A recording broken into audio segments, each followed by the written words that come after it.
আবৃত্তি করছি। আপনি তো বলেছিলেন যেথায় জামাত লাগবে সেখানে আর কোনোদিনও ইসলাম না জাগবে। কমিউনিস্ট বা নাস্তিকেরাও গঠন করলো সরকার, হয়তো সেটাই ফিরবে ইসলাম 100 বছর পর।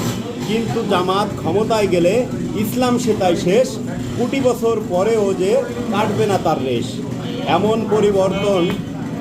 এমন কি পরিবর্তন জামাতের হলো শুনি? হঠাৎ করে জামাতিরা হইল এত গুণী?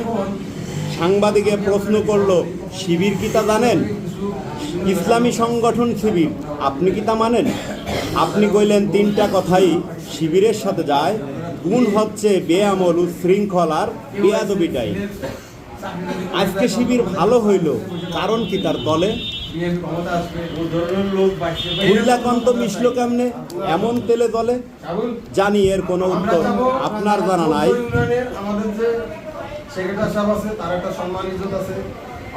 জানি এর কোনো উত্তর জানা নাই আপনার। ইসলাম শুধু নিজের জন্য করছেন ব্যবহার। পক্ষে গেলে হাততালি আর বিপক্ষে মন খারাপ মন। ইসলাম মানেন ঠিক যতটুকু প্রয়োজন। 100% ইসলাম নয়, ক্ষমতাই সব কিছু। আজকে যেমন ক্ষমতার জন্য লাগছেন বিএনপির পিছু। সস্তা কিছু জনপ্রিয়তা যদি পাওয়া যায়, হোক না মিথ্যা, হোক না বানোয়াট, প্রচার করি তাই।